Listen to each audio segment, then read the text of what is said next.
नमस्कार, मैं रविश कुमार। किसान आंदोलन सिर्फ बातचीत और फैसले का आंदोलन नहीं है।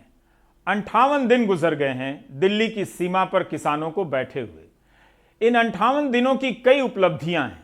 किसी भी आंदोलन के लिए यह सबक की तरह है कि कैसे किसानों के इस आंदोलन ने धीरज और अनुशासन का सहारा लेते हुए सरकार के साथ सीधे संवाद को बनाए रखा है। सरकार के प्रस्ताव को ठुकराया भी, लेकिन बातचीत का दरवाजा बंद नहीं किया। बातचीत को लेकर अधीर नहीं हुए। नतीजा जानते हुए भी आंदोलन बातचीत की मेज तक जाता रहा। बेशक सरकार ने भी अपनी तरफ से धीरज दिखाया तो है, तभी तो 10 दौर की नाकाम बातचीत चलती रही। लेकिन इसी 10वें दौर में एक पल ऐसा भी आया जब लगा कि सरकार पीछे तो नहीं हटेगी, लेकिन रास्ते से कुछ समय के लिए हटने को तैयार है। 20 जनवरी को 10वीं दौर की बातचीत में सरकार ने कहा कि वह 1.5 साल तक कानून को लागू नहीं करेगी और यह हलफनामा कोर्ट में देने के लिए तैयार है। किसानों ने वहीं पर प्रस्ताव को नहीं ठुकराया, बल्कि कहा कि अगले दिन इसे लेकर बैठक करेंगे, फिर अपना मत बनाएंगे। किसानों ने न इसे जीत के रूप में देखा, न किसी की हार के रूप में। और आज यही हुआ। दिन के 11 बजे पंजाब के किसान संगठनों की चर्चा हुई। उसके बाद 2 बजे से संयुक्त किसान मोर्चे की चर्चा हुई, जिसमें कई सदस्यों के नेता थे और लंबी चर्चा।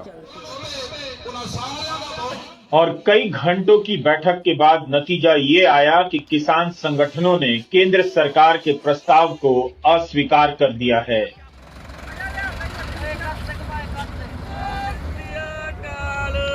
लगभग 6.5 घंटे चली बैठक के बाद किसान संगठनों ने सरकार के प्रस्ताव को फिर से एक बार खारिज कर दिया है। लगभग 6 घंटे चली बैठक में काफ़ी खींचतान रही।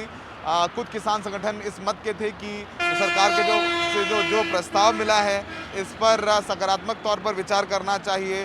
सरकार ने बड़ा कदम उठाया, लेकिन जो बड़ा धड़ा था, जो बड़ा तबका था, उसका यही कहना था कि ये उनके पास स्वर्णिम अवसर है तीनों कानूनों को रद्द करा लेने का, क्योंकि अगली बार इतना बड़ा आंदोलन वापस फिर नहीं कर पाएंगे वो लोग अगर सरकार बाद में पीछे हटती है।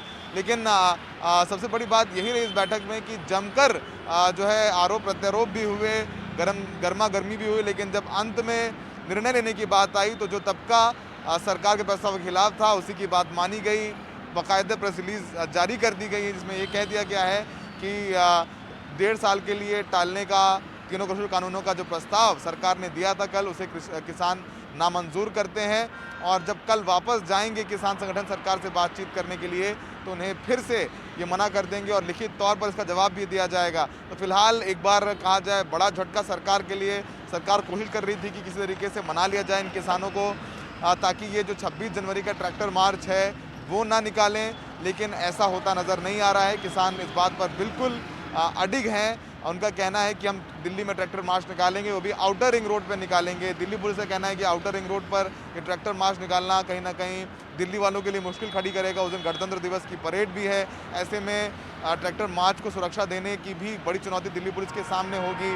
तमाम कुछ इनपुट्स हैं। दिल्ली पुलिस को लगता है अगर ये किसान अंदर आकर के धरने पर बैठ गए रिंग रोड पर तो उनके लिए और समस्या हो सकती है। तो क्योंकि साफ तौर पर सुप्रीम कोर्ट ने कहा है कि इस ट्रैक्टर मार्च को दिल्ली पुलिस देखे, वो उसमें दखल नहीं देंगे। तो फिलहाल सरकार के लिए बड़ा झटका, सरकार के प्रस्ताव को किसानों ने सिरे से नामंजूर कर दिया है। कोर्ट ने पहले ही कानून के अमल पर रोक लगा दिया है, लेकिन सरकार इसे 1.5 साल के लिए रोकने की बात कर रही है। अब अगले दौर की बातचीत 22 जनवरी को है। 5 दिन बाद 26 जनवरी है। किसान आंदोलन इस दिन के परेड को लेकर व्यापक तैयारी कर रहा है। इस परेड को लेकर किसानों ने पुलिस और अदालत का भी सामना किया। किसान हर चुनौती को बातचीत के मेज पर ले जाते हैं। यही कमाल है इस आंदोलन का। और इसी के तहत आज दिल्ली, हरियाणा और उत्तर प्रदेश के पुलिस अधिकारियों और किसान आंदोलन के नेताओं के साथ दूसरे दौर की बातचीत हुई। यह बातचीत सिंघू बॉर्डर पर हुई। पुलिस का प्रस्ताव था कि दिल्ली के बाहर आउटर रिंग रोड पर ट्रैक्टर मार्च ना करें। गणतंत्र दिवस को देखते हुए ट्रैक्टर मार्च को सुरक्षा देने में कठिनाई होगी, तो कुंडली मनेसर पलवल एक्सप्रेसवे पर मार्च कर लें, जिसे किसानों ने ठुकरा दिया। किसानों का कहना है कि ट्रैक्टर का मार्च आउटर रिंग रोड पर ही निकलेगा। यह मसला सुप्रीम कोर्ट भी पहुंचा था, लेकिन कोर्ट ने दखल देने से इनकार कर दिया और कहा कि मामला पुलिस का है। इस मामले पर किसानों और पुलिस के बीच फिर से बातचीत होगी। क्या हुआ बैठक में, आज कुछ निकला? नहीं, कुछ नहीं, वो अपनी जिद पर अड़े हुए हैं, आउटर रिंग रोड नहीं देंगे। हमने अपना रख दिया कि हम दिल्ली के अंदर ही रिंग रोड पर ही करेंगे। तो सर पुलिस कहाँ कह रही है कि अगर रिंग रोड पे नहीं करें तो क्या करें, कहाँ करेंगे? वो पहले तो कह रहे थे KMP पर करो, फिर बोल रहे थे कि ठीक है अंदर का ही कुछ प्लान बना के देते हैं, बनाएंगे कुछ प्लान तो देखिए। उन्होंने बोला आपको कुछ प्लान बना के देने के लिए। अब अगली मीटिंग कब होगी सर? कल हमारी मीटिंग होगी। होगी। आप लोगों ने बोला है कि आप लोग रिंग रोड के बाहर नहीं जाएंगे। हाँ, हमने बोल दिया। सर वो क्यों कह रहे हैं, मना कर रहे हैं कि रिंग रोड पे नहीं करने देंगे आपको? बोले कि 26 जनवरी है, उनका कुछ कंटेंजेंसी प्लान है, कुछ सिक्योरिटी की बात है, कुछ इंस्टॉलेशन लगे हुए हैं आसपास। ट्रैक्टर मार्च महज सांकेतिक मार्च नहीं है। जिस तरह की तैयारियां हो रही हैं उसे देखकर तो नहीं लगता कि 26 जनवरी का ट्रैक्टर मार्च औपचारिकता पूरी करने के लिए किया जा रहा है। अब इसका दायरा इतना व्यापक हो चुका है कि हर जगह की तैयारियों का कवरेज भी आसान नहीं रहा।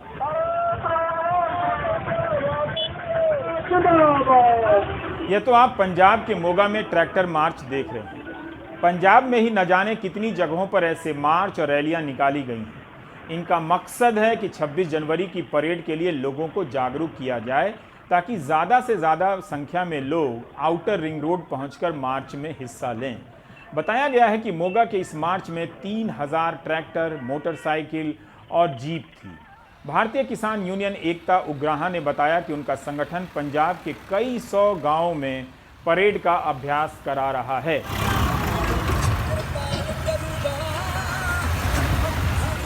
उन्हीं तैयारियों का यह वीडियो आप देख रहे हैं। भारतीय किसान यूनियन एकता उग्राहा की हरिंदर बिंदु ने बताया कि मार्च में सबसे आगे यूनियन के नेता ट्रैक्टर पर होंगे। उसके बाद महिला किसानों का जत्था ट्रैक्टर लेकर निकलेगा, फिर युवाओं का और सबसे अंत में वॉलंटियर ट्रैक्टर पर सवार होंगे। जगह जगह से ट्रैक्टर की ट्रॉली पर किसानों की जिंदगी से जुड़ी झांकियां बनाई जा रही हैं। इस परेड में शामिल होने के लिए बड़ी संख्या में किसानों का दिल्ली की सीमा पर पहुंचना शुरू हो गया है। सरकार जब अपना परेड करती है तो कितना खर्च करती होगी? इस परेड के लिए उस दिन किसानों के कितने पैसे खर्च होंगे और अभ्यास में कितने खर्च हो रहे हैं, सोचिए। खासकर तब जब डीजल की कीमत आसमान छू रही है। 80 रुपए लीटर से अधिक के रेट पर डीजल मिल रहा है।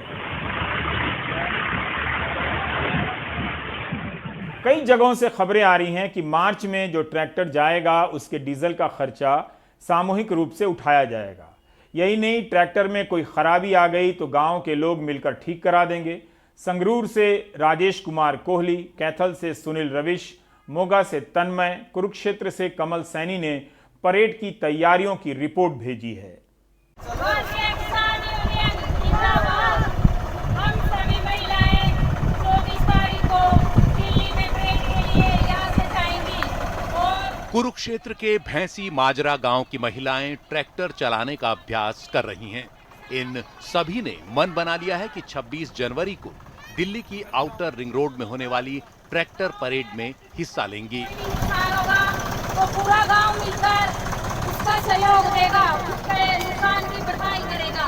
सभी महिलाएं इकट्ठी होकर गांव में अनाउंसमेंट कर रहे हैं कि 24 तारीख को 26 जनवरी की जो ट्रेड होती है उसमें हिस्सा लेने के लिए जा रहे हैं। और हम तभी तक वहीं पर अटे रहेंगे जब तक सरकार तीनों जो ये काले कानून है उनको रद्द नहीं करेगी। और हम पुरुष अपना काम कर रहे हैं, महिलाएं अपना काम कर रही है और हम सभी इकट्ठा होकर वहां पर जाएंगे और सफल होकर ही आएंगे। सभी ग्रामवासियों को सूचित किया जाता है। जैसे कि आप सभी को पता है, हमारा जो किसान आंदोलन चला हुआ है, इस गांव में मंदिर से ऐलान हो रहा है कि परेड में जो भी ट्रैक्टर जाएगा अगर उसका कुछ नुकसान हुआ तो खर्चा गांव की तरफ से उठाया जाएगा। किसी भाई का किसी भी तरह का नुकसान होता है दिल्ली जाने में या रास्ते में, तो उसका सारा गांव मिलकर भरपाई करेगा। किसी भी ट्रैक्टर ट्राली को कोई नुकसान हो जाता है तो उसकी भरपाई गांव अपने पैसे से खुद करेगा। उसके लिए गांव वासियों ने चंदा इकट्ठा करना शुरू कर दिया है, जो लगभग 2.5 लाख के आसपास हो चुका है। यदि और पैसे की जरूरत पड़ती है तो गांव उसके लिए भी तैयार है। हरियाणा के कैथल जिले के गांव पाई में पंचायत चल रही है। फैसला हुआ है कि दिल्ली की परेड में जो भी ट्रैक्टर जाएगा उसके डीजल का खर्च गांव की तरफ से दिया जाएगा।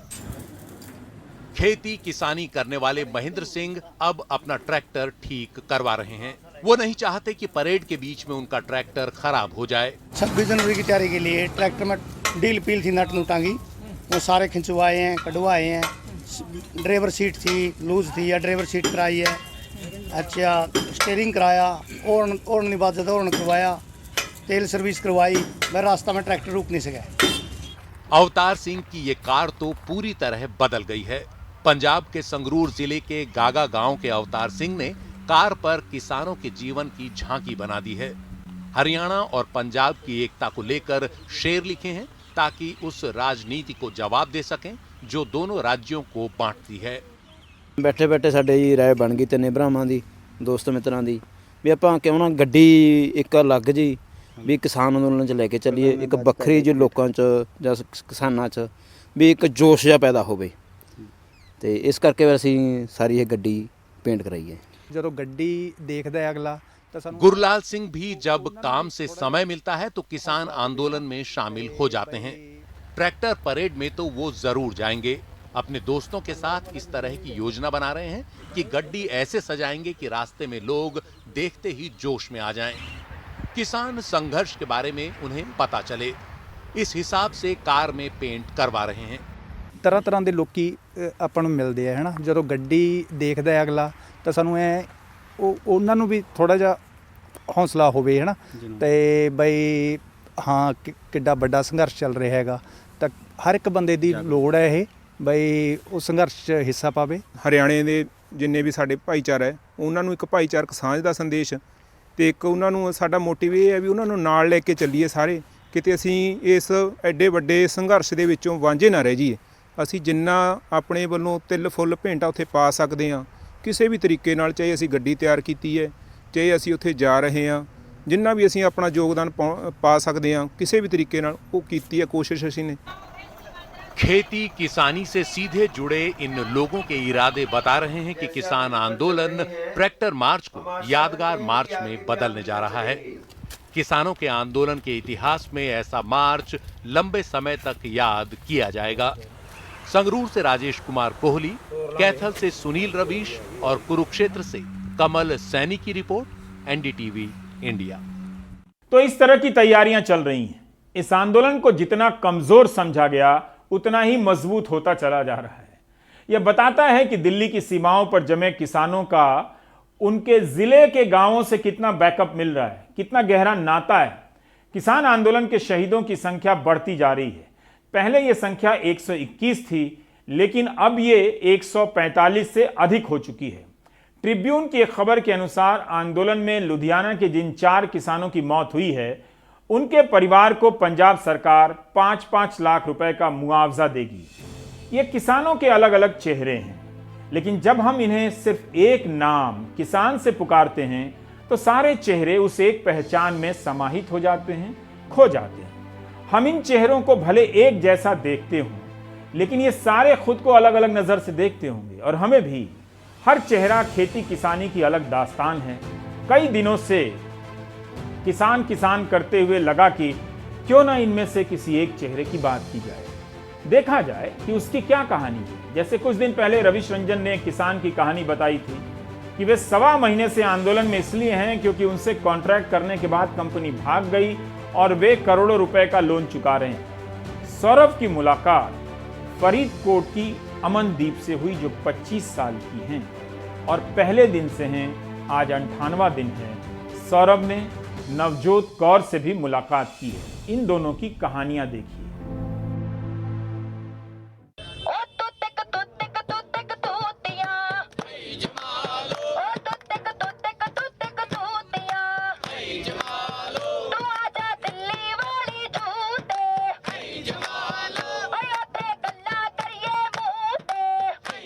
पच्चीस साल की अमनदीप के क्रांतिकारी गीत सुनकर छोटे बच्चों से लेकर बुजुर्ग तक जोश और जज्बे से भर जाते हैं। तालियों के साथ साथ सुर भी मिलाते हैं। अमनदीप बीच में लोगों से बात भी करती रहती हैं। पंजाब के फरीदकोट की रहने वाली अमनदीप पंजाबी में एमए और बीएड कर चुकी हैं और इस बार पीएचडी करने के लिए सरकारी कॉलेज में चयन भी हो गया है। लेकिन अमनदीप ने ये साल किसान आंदोलन को दे दिया है। अमनदीप सुबह से लेकर शाम तक स्टेज से लेकर किसानों की ट्रॉलियों में जा जाकर क्रांतिकारी गाने गाती हैं ताकि आंदोलन का जज्बा बना रहे। अनोखी बात यह है कि अपनी टोली में वो अकेली महिला है। मैंने बीएड की हुई है, पीएचडी मैं शुरू करने जा रही हूँ इसके बाद। पीएचडी करेंगे आप? जी। अगर आप गीत संगीत के जरिए लोगों को समझा पाते हैं, उनमें जोश और ज़ाब्ता कायम रख सकते हैं, तो इससे अच्छी बात कोई नहीं होगी। हम लोग किताबों का लंगर चला रहे हैं, लगातार लोगों की मदद से लोगों में किताबें बांट रहे हैं। बहुत लोग क्या करते थे, उससे डरते थे कि हम तो इससे बात नहीं करेंगे। 23 साल की नवजोत कौर बच्चों को न्याय और अन्याय की कहानी पढ़कर सुना रही हैं। ये यहाँ कोंडली के फैक्ट्रियों में काम करने वाले मजदूरों के बच्चे हैं जिनके माँ बाप के पास इतना पैसा नहीं है कि वो इन्हें स्कूल भेज सके। नवजोत ये बात अच्छे से समझती हैं क्योंकि नवजोत के पिता भी भटिंडा में मजदूरी करते हैं। का बैल मेरे बैल से झगड़ पड़ा था। इनमें से कुछ बच्चे सिंघू बॉर्डर पर बोतलें या कूड़े उठाते थे जिन्हें इकट्ठा करके नवजोत रोज 11 बजे से लेकर 2 बजे तक पढ़ाती हैं। बच्चों के लिए किताबें वगैरह, कलर्स वगैरह सब कुछ है यहाँ पे। नवजोत ने इसी साल पंजाब यूनिवर्सिटी से बीएड किया है। नवजोत का कहना है कि बच्चे पढ़ेंगे तो ही खुद गलत और सही का निर्णय कर सकेंगे। धीरे धीरे नवजोत के पास 60 से ज्यादा बच्चे पढ़ने के लिए आने लगे हैं।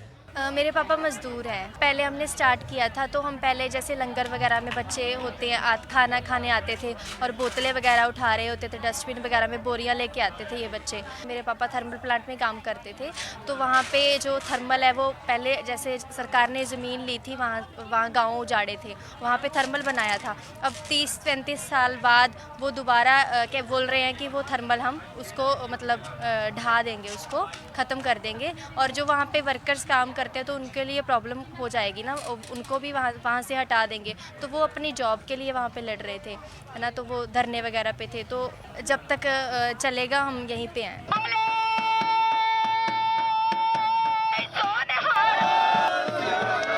ये कहानियां बताती हैं कि महिलाओं का योगदान किसान आंदोलन में सिर्फ रोटियां बनाने या फिर साफ सफाई करने तक ही सीमित नहीं है। जब इन युवाओं से बात करें, खासकर इन लड़कियों से जो यहाँ पर अपनी सेवा दे रही हैं, इनके मन में एक ही जज्बा है कि इनको भगत सिंह की तरह पढ़ना भी है और भगत सिंह की तरह लड़ना भी है, क्योंकि भगत सिंह जब फांसी पर चढ़ गए तो उनकी उम्र बेहद कम थी, लेकिन उनका काम इतना बड़ा था कि आज तक उनको सब याद करते हैं और अपना आदर्श समझते हैं। सिंघू बॉर्डर में सहयोगी सचिन गुप्ता के साथ सौरभ शुक्ला, एनडीटीवी इंडिया। तो नवजोत कौर के पिता भटिंडा में मजदूरी करते हैं और नवजोत किसान आंदोलन में आई हैं। इसे समझिए, महिलाएं ट्रैक्टर मार्च की तैयारी कर रही हैं, ट्रैक्टर चलाकर दिल्ली आ रही हैं। 25 साल की अमनदीप 58 दिनों से जमी है। जिस सिविल सोसाइटी की कल्पना शहरों में की जाती रही है, वो अक्सर गांव में जाकर ठोस रूप ले लेती है। इस बीच देश भर में किसानों का जत्था दिल्ली आने की तैयारी कर रहा है और दिल्ली के लिए निकल चुका है। हमने आपको बताया था कि ओडिशा से किसानों का जत्था बसों में सवार होकर दिल्ली के लिए चला है।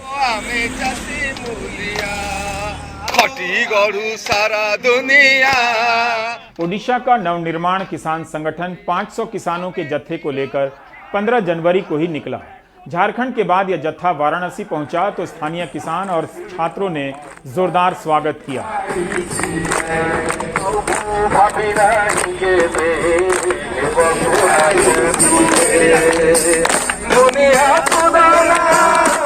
बीस जनवरी को यात्रा जौनपुर के पाली गांव पहुंची।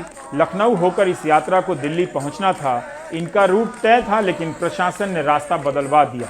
किसान दिल्ली नहीं जा सके। इस वजह से 20 जनवरी की रात 11 बजे कानपुर पहुंचे। कानपुर में 21 जनवरी की सुबह किसानों ने चौधरी चरण सिंह प्रतिमा पर माल्यार्पण किया। पुलिस चाहती है कि किसान आगरा रूट से दिल्ली जाएं, लेकिन किसान लखनऊ होकर ही आना चाहते हैं।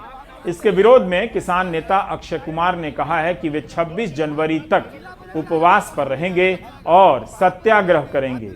हम लोग का जो रूट था, हम लोग लखनऊ जाने वाले थे, लेकिन हम पुलिस हमको उनके रूट में लेके जा रहा है। ये लड़ाई और भी तेज होगा और हम लोग जो आए हैं उड़ीसा से, हम लड़ने आए हैं। जो चीज़ है, हम जो मांग है हमारा, हमारा मांग ये है कि जो 3 काला कानून है, काला कानून वापस करो और MSP गारंटी करो। और आने वाला 26 तारीख जो पैरेड था, किसान पैरेड, उस पैरेड में हम जा रहे थे शामिल होने के लिए। हमको यहाँ पे अभी यूपी का पुलिस नजरबंदी में लेके जा रहा है। हम लोग कल जौनपुर पाली गांव में रुके थे, वहाँ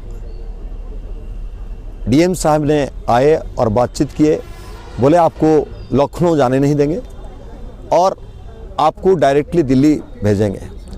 हमने बोले हमारा जो कार्यक्रम है, पूर्व पर निर्धारित जो कार्यक्रम है, उस कार्यक्रम का मुताबिक हम जाएंगे, मगर उन्होंने बोले नहीं हम जाने नहीं देंगे।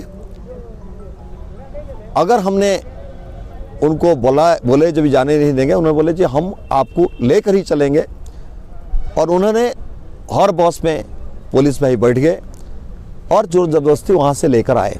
ये पूरा यूपी में जिस ढंग से पुलिस प्रशासन डील कर रहे हैं, सरकार हमसे डील कर रहा है, जैसे पूरा लोकतंत्र खत्म हो गया है, जैसे इमरजेंसी लग गया है, अघोषित इमरजेंसी लग गया है। अगर इस प्रकार का चीज रहेगा तभी जरूर ये जन आंदोलन का तीव्रता और बढ़ेगा। बिहार में भी माकपा माले की तरफ से कई जगहों पर किसानों ने आंदोलन के समर्थन में प्रदर्शन किया है। तेजस्वी यादव ने ऐलान किया है कि उनकी पार्टी 24 जनवरी से 30 जनवरी तक किसान बिल के विरोध में किसान जागरूक सप्ताह मनाएगी। किसान विरोधी बिल काला कानून के खिलाफ लोगों को, खास तौर पे बिहार के किसानों को जागरूक किया जाएगा। पूरा देश इस कानून के खिलाफ है और पूरा बिहार नीतीश कुमार जी का जो निर्णय रहा 2006 में APMC को रद्द करने का, बाजार समिति को खत्म करने का, मंडियों व्यवस्था को खत्म करने का, उसके खिलाफ आने वाले 24 से 30 तारीख को जो होने वाली जो मानव श्रृंखला है 30 तारीख को, वह विरोध जो है वो प्रकट करेगी। उधर बुधवार को कर्नाटक के बेंगलुरु में कांग्रेस पार्टी ने किसान आंदोलन के समर्थन में एक मार्च निकाला। बेंगलुरु की इस रैली की कर्नाटक भर में चर्चा है। कर्नाटक कांग्रेस की इस रैली को राज्य के कई किसान संगठनों ने भी समर्थन दिया। यह रैली राजभवन तक जाना चाहती थी मगर अनुमति नहीं मिली। तब यह प्रदर्शन फ्रीडम पार्क की तरफ चला गया। दिल्ली में किसान आंदोलन चल रहा है। जब से आंदोलन दिल्ली की सीमा पर पहुंचा है, कांग्रेस की रैली किसी भी राज्य में इस तरह की नहीं हुई होगी। जाहिर है इतनी बड़ी रैली को नजरअंदाज नहीं किया जा सकता था। कर्नाटक बीजेपी ने भी कांग्रेस को निशाना बनाते हुए ट्वीट किया है कि 2014-19 के बीच प्रधानमंत्री मोदी की सरकार ने गेहूं के किसानों को 2,97,000 करोड़ की MSP दी है, जबकि यूपीए की सरकार ने 5 साल के दौरान 1,68,000 करोड़ रुपए ही दिए। एक बात आप दर्शक ध्यान रखें, MSP की राशि हर साल कुछ ना कुछ बढ़ती है और खरीद भी। क्या उसकी वजह से राशि बढ़ रही है या कुल उपज के अनुपात में खरीद बढ़ गई है? कर्नाटक के उप मुख्यमंत्री ने ट्वीट किया है कि देश के किसान प्रधानमंत्री मोदी के साथ हैं। Congress party is already have a commitment to the farmers of this country. We all are supporting this cause. We are fighting with them. We are joining hands. So all of us today to marking the support of the farmers who have been fighting all across this country. अब कर्नाटक की तरह राजस्थान में भी किसान आंदोलन को लेकर कांग्रेस और बीजेपी के आमने सामने हैं। दौसा से बीजेपी की सांसद जसकौर मीणा ने कहा है कि आंदोलन में शामिल किसान आतंकवादी हैं और AK-47 लेकर बैठे। कांग्रेस ने इनके बयान को ट्वीट किया है और इसे समाचार एजेंसी PTI ने भी खबर के रूप में जारी किया है। अभी कृषि कानून का ही देख लीजिए कि आतंकवादी बैठे हुए हैं और आतंकवादियों ने AK-47 लिखी हुई है, खालिस्तान का झंडा लगाया हुआ है। ऐसी परिस्थिति में हम कैसे सोचें कि इस देश की कितनी रुकावटें हैं। राजस्थान बीजेपी के प्रवक्ता रामलाल शर्मा ने खंडन नहीं किया, सफाई दी। कहा कि सांसद की भावना गलत नहीं थी। वो कहना चाहती हैं कि जिस तरह से झंडे और स्लोगन का इस्तेमाल हो रहा है वो गलत है, लेकिन मीणा जी तो AK-47 की बात कर रही हैं। क्या ये भी भावना से कह रही हैं? कांग्रेस ने बीजेपी सांसद के इस बयान की आलोचना की है। जसकौर मीणा ही नहीं, उन सभी को यहाँ आना चाहिए जिन्हें लगता है कि किसान आंदोलन के बीच आतंकवादी घूम रहे हैं। यहाँ दिन रात पुलिस का पहरा है, पुलिस के अधिकारी बातचीत के लिए आते हैं, कहाँ से इन्हें आतंकवादी घूमते दिख जाते हैं। ऐसा कहना तो भारत की सुरक्षा एजेंसियों और गृह मंत्रालय की क्षमता पर भी सवाल उठाना है कि ऐसे खुलेआम AK-47 लेकर धरने पर लोग बैठे हैं और कोई कुछ नहीं कर पा रहा है। लंगर का खाना ही खा लीजिए, बैठकर खा लीजिए और खाते खाते झांक कर चौकी के नीचे, बोरे के पीछे, ट्रॉली के नीचे देख लीजिए, आटे में भी देख लीजिए, कुछ है तो नहीं। किसान आंदोलन के 2 महीने हो गए, फिर भी कई नेताओं का आतंकवादी कहना रुका नहीं। हर आंदोलन में आप देखेंगे कि कुछ ना कुछ नया जुड़ रहा है। 17 सितंबर को बेरोजगारी के मसले पर नौजवानों ने प्रधानमंत्री के YouTube वीडियो को डिसलाइक करना शुरू किया, मन की बात के वीडियो को डिसलाइक करना शुरू कर दिया। तो इस तरह से प्रधानमंत्री के विरोध का मतलब सोशल मीडिया पर उनके कार्यक्रमों का विरोध भी हो गया है डिसलाइक के जरिए। दिल्ली के बॉर्डर पर बैठे प्रदर्शनकारी किसानों ने मन की बात के जवाब में 10,000 से अधिक पोस्ट कार्ड लिखे हैं। लक्ष्य है कि 50,000 पोस्ट कार्ड पर किसान अपने मन की बात लिखें और प्रधानमंत्री को भेजें। इस अभियान का नाम है भारत के मन की बात सुनो, किसानों के मन की बात सुनो। अलग अलग किसानों ने अपने मन की बात लिखी है। हमारी आवाज एक ग्रुप है, उसने यह अभियान शुरू किया है। गांव और जिलों से पोस्ट कार्ड प्रधानमंत्री को भेजे जा रहे हैं। किसान जिस भी भाषा में अपनी बात कहना चाहते हैं वो इस्तेमाल कर सकते हैं। ਸੋ ਅਸੀਂ ਬੇਨਤੀ ਕਰਦੇ ਹਾਂ ਕਿ ਵੀ ਜੋ ਵੀ ਇਹ ਕਾਨੂੰਨ ਬਣਾਏ ਆ ਤੁਸੀਂ ਅਸੀਂ ਵਾਪਸ ਕਰੋ। ਅਸੀਂ ਕਹਿੰਦੇ ਵੀ ਤੁਸੀਂ ਵਾਪਸ ਕਰੋ। ਸਾਨੂੰ ਇਹਨਾਂ ਦੀ ਨਹੀਂ ਲੋੜ। ਜੇ ਲੋੜ ਹੋਈ ਤਾਂ ਅਸੀਂ ਮੰਗ ਕੇ ਵੀ ਲੈ ਸਕਦੇ ਹਾਂ, ਪਰ ਸਾਨੂੰ ਇਸ ਦੀ ਨਹੀਂ ਲੋੜ। ਸੋ ਬੇਨਤੀ ਕਰਦੇ ਹਾਂ ਵੀ ਇਹ ਕਾਨੂੰਨ ਵਾਪਸ ਲਓ। ਮੋਦੀ ਜੀ ਕਿਰਪਾ ਕਰਕੇ ਕਿਸਾਨਾਂ ਦੀ ਗੱਲ ਸੁਣੋ, ਮੰਨੋ। 3 ਕਾਨੂੰਨ ਰੱਦ ਕਰੋ। ਅਸੀਂ ਦਿੱਲੀ ਦੀ ਹੱਦ ਤੇ ਬੈਠੇ ਹਾਂ, ਤੁਸੀਂ ਪਤਾ ਨਹੀਂ मन की बात किस ਨੂੰ बता रहे हो। मैं विनती करती हूँ कि इसे मामूली संघर्ष ना समझा जाए। मेरी नज़र में ये आंदोलन संपूर्ण क्रांति की ओर बढ़ रहा है। इसके परिणाम लंबे समय तक इस देश को भुगतने पड़ेंगे। कृपया करके 3 बिल वापस लिए जाएं ताकि देश में तरक्की होती रहे। तो इस तरह आपने देखा कि किसान आंदोलन अपने भीतर रचनात्मकता की कितनी संभावनाएं लिए हुए। जिस किसी को भी लगता है कि ये एक जड़ आंदोलन है और खासकर उसे लगता है कि ये किसानों का नहीं आतंकवादियों का कोई आंदोलन है, तो ये यहां जरूर जाए, लोगों से मिले, बात करे, समझे और एक बात का जवाब ढूंढने की कोशिश करे कि किसान के आंदोलन का विरोध किया जा सकता है, लेकिन विरोध करने के लिए किसानों को आतंकवादी ही क्यों कहना चाहिए। रविश रंजन की एक और रिपोर्ट देखिए गाजीपुर बॉर्डर से।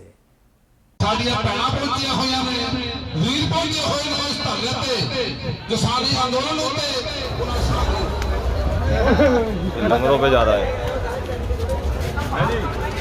2 महीने से रखा है, वहाँ यूज हो जाएगा कहीं, यहाँ यूज नहीं हो रहा।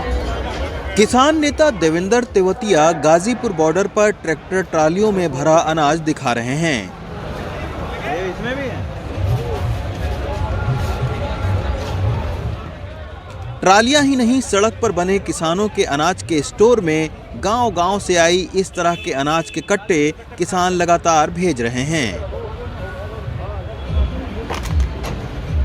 दूरदराज गांव से अब बड़ी तादाद में अनाज आने से खराब होने की आशंका बढ़ गई है।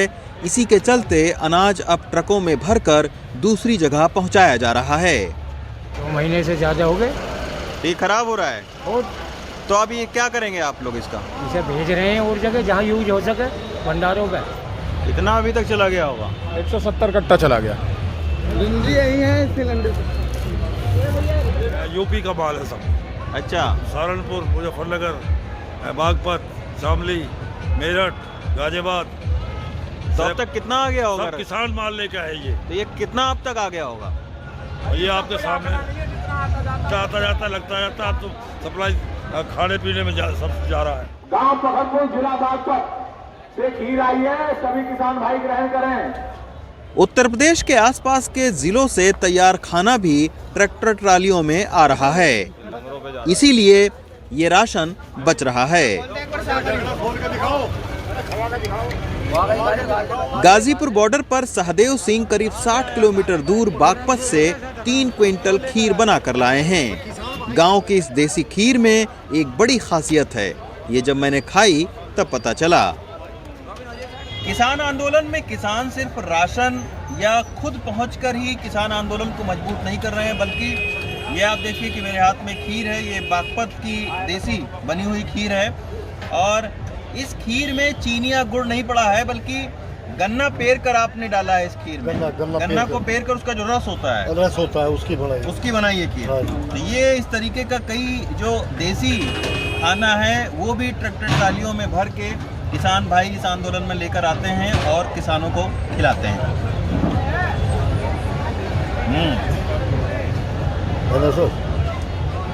हमने सोचा मगर जहाँ इतने मील में पड़े ले 2-4 कुंटल को भाई को ले रसीद की खीर बनवा के पूछवा दे।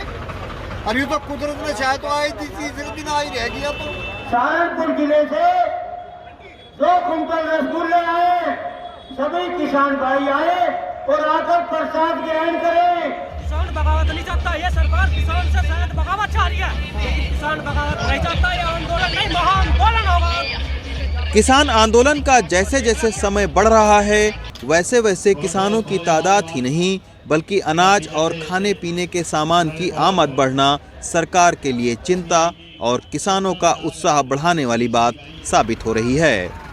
गाजीपुर बॉर्डर से रवीश रंजन शुक्ला की रिपोर्ट, एनडीटीवी इंडिया।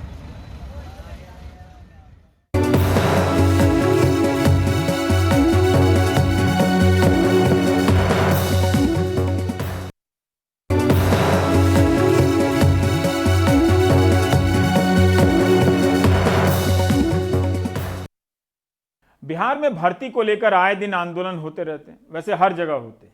इन आंदोलनों को भी अब विवादित कर दिया गया है। 2 तरह के पक्ष हो गए हैं। क्या सही में आंदोलन पर वही जाते हैं जिनका परीक्षा में नहीं होता है? क्या उनके दावे में सत्यता नहीं है?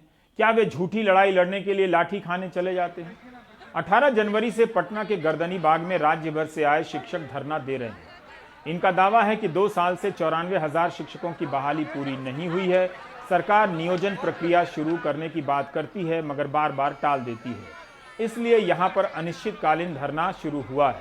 इन प्रदर्शनकारियों पर पुलिस ने लाठियां भी चलाई हैं, जिसमें कुछ शिक्षकों के घायल होने की खबर है। लाठीचार्ज के बाद धरना और बड़ा हो गया। इन शिक्षकों का कहना है कि जिला स्तर पर कैंप लगाकर नियुक्ति पत्र जारी किया जाए ताकि ये शिक्षक अपना काम शुरू कर सकें। इनका कहना है कि ये सभी BTET, CTET की परीक्षा पास कर चुके हैं। ऐसे ही एक मैसेज में कुछ ने भेजा है कि बहाली डोमिसाइल के आधार पर होनी चाहिए और उसकी जांच पहले हो, क्योंकि इसके अनुसार, इन लोगों के अनुसार, कई लोगों ने फर्जी डोमिसाइल बना लिए हैं। अगर ये बात है, एक सेकंड के लिए मान लेते हैं, तो इसकी सजा उन्हें क्यों दी जाए जिनके प्रमाण पत्र सही हैं, जो आंदोलन कर रहे हैं? उन्हें क्यों 2 साल का इंतजार करना चाहिए? हम लोग 3 साल से, हम लोगों को बिहार सरकार 3 साल पहले ये आंदोलन से ही बहाली 94,000 शिक्षकों की बहाली शुरुआत हुई थी। हम लोग अपना ये थे कि अपना हम लोग का अब 94,000 अभ्यर्थियों का जीवन तय हो जाएगा, अपना हम लोग स्कूल में शिक्षक बन जाएंगे। लेकिन आज 3 साल से बार बार कोई केस लगाकर, कोई लफड़ा लगाकर, आज नियोजन इकाई नहीं, बार बार शेड्यूल जारी करके हमारी मानसिक प्रताड़ना किए। लेकिन अब जब सभी जगह से 90% नियोजन इकाई से मेधा सूची जारी हो गई, तो अब कहते हैं कि हम अब अगला प्रक्रिया नहीं करेंगे। अब हम लोग इस आंदोलन को जो है आप लोग बंद कीजिए और हम लोग कुछ नहीं कर सकते इसको लेकर। हम लोग प्रोटेस्ट के लिए उतर चुके हैं। हम लोग का सरकार जब तक डिमांड नहीं मानेगी तब तक हम लोग चुप नहीं बैठेंगे। हम लोगों का डिमांड माने सरकार ओपन कैंप के द्वारा काउंसलिंग करवाए और काउंसलिंग करवाकर हम लोगों का जो है सो स्कूल में नियुक्त करवाएं, तभी हम लोग जो है सो अपना आंदोलन तोड़ेंगे। हमारे माननीय शिक्षा मंत्री क्वालिटी एजुकेशन का सवाल करते हैं, तो सबसे पहला बात यह है कि क्वालिटी एजुकेशन पूरा करने के लिए कुछ क्राइटेरिया है जिसे हमें फुलफिल करना होता है। उसमें सबसे जरूरी है शिक्षकों की कमी को दूर करना। 2017 के जो लोकसभा में बयान दिया गया उसके अनुसार बिहार में लगभग 2.5 लाख, 3.25 लाख शिक्षकों के पद रिक्त थे। और जबकि वर्तमान में नई शिक्षा नीति लागू होने के बाद से जो पहले 40:1 का रेशियो था, वो नई शिक्षा नीति में 30:1 का रेशियो हो गया है। तो अब शिक्षकों की ज़्यादा जरूरत होगी।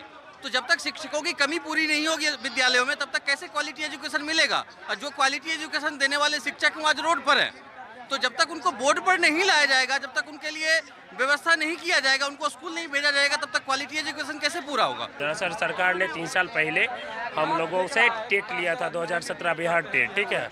उसके बाद हम लोग फिर यहाँ यही स्थल है, धरना स्थल है, जहाँ पे हम लोगों ने धरना देकर नियोजन के लिए आवेदन किया था, ठीक है, नियुक्ति पत्र के लिए खुलवाया था। लेकिन यहाँ पे दिक्कत क्या किया है, सरकार 2 साल से लेत लतीफ़ी कर रही है और अपने ही शिक्षा व्यवस्था को बद से बदतर बना रही है। दरअसल बात है कि पूरे देश में बिहार का जो शिक्षा व्यवस्था है वो सबसे निचले स्तर पे है, ठीक है। और निचले स्तर पे क्यों नहीं रहेगा? क्योंकि सरकार हम लोग को बहाली नहीं ले रही है। हम लोग सारे चीज़ में तो बहाली निकला है 19 लाख नहीं, सरकार तो 1000 की बहाली पूरी नहीं होती, 94,000 तो बहाली करने, 19 लाख कहाँ से देगी हम लोग को? ये 94,000 तो पहले पूरी बहाली करे, हम लोग को पहले स्कूल भेजे ताकि हम लोग अपना सेवा स्कूल में दें। यही हम लोगों की मांग सरकार से यही है कि हम लोग का काउंसलिंग लेटर जो है जल्दी से जल्दी डेट जारी करके ओपन कैंप के माध्यम से बहाली करे, और जनवरी में ही बहाली करने वाली थी सरकार हम लोगों को। और हाई कोर्ट से भी ऑर्डर आ चुका है कि जो मतलब सरकार इन लोगों को जल्द से जल्द नियुक्ति पत्र देके इनसे सेवा स्कूल में ले। और लाठीचार्ज के बाद बुधवार रात तेजस्वी यादव आंदोलनकारियों के बीच पहुंच गए। तेजस्वी ने वहीं पहुंचकर जिलाधिकारी को फोन लगा दिया। आगे क्या हुआ देखिए। पटना के सड़क डीएम साहब नमस्कार। जी नमस्कार, बताइए। अरे ये शिक्षक वाले सब लोग आंदोलन कर रहे थे वहाँ गर्दनी बाग में, इन लोगों का कोई परमिशन ले नहीं रहा इन लोगों को धरने के लिए। इन लोगों का खाली यही है कि एक जगह ये लोग चाहते हैं बैठ करके कम से कम जो इनका डेमोक्रेटिक राइट है वहाँ धरना दें। तो इसमें हम आपको व्हाट्सअप करा देते हैं इनका एप्लीकेशन, आप अलाउ कीजिए। हम लोग तो यही खड़े हैं इनको पार्क में। अच्छा, हम देख लेते हैं, भेजिए, हम दिखवा लेते हैं। नहीं, कब तक बताइएगा? अरे भेजिए ना, कब तक बताइए? अभी हिसाब लीजिएगा हमसे। हम आपको भेज देते हैं। नहीं तक जो है हिसाब ले रहे हैं, कब तक बताइएगा? आप तेजस्वी यादव बोल रहे हैं डीएम साहब? अच्छा सर हम लोग ना हम आपको व्हाट्सअप हम भिजवा देते हैं। आप देख रहे थे प्राइम टाइम। नमस्कार।